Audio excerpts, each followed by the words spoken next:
show you how to create animated hollow text. Let's type a text. Run. Change the typeface to Jockey 1. This sans serif font is great for slogans. Change the font size to 48 and letter spacing to 5%. Let's also make the text uppercase. Go to Settings and click Uppercase. Remove the fill color by clicking minus icon and add a stroke. Leave default stroke settings. Now you can use this hollow text on different backgrounds. For example, here you can see the text is placed on top of the image. Let's frame a text element and create a copy of this frame.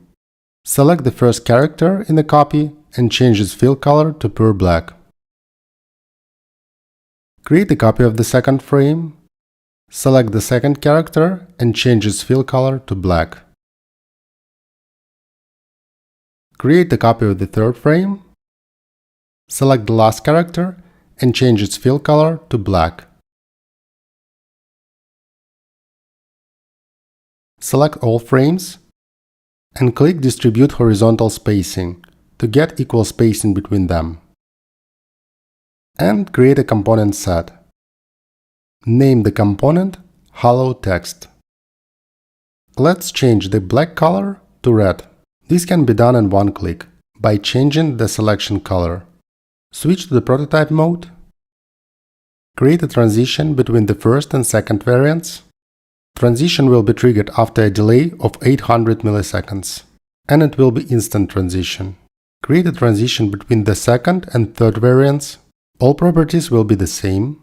Create a transition between the third and the fourth variants. Again, same properties.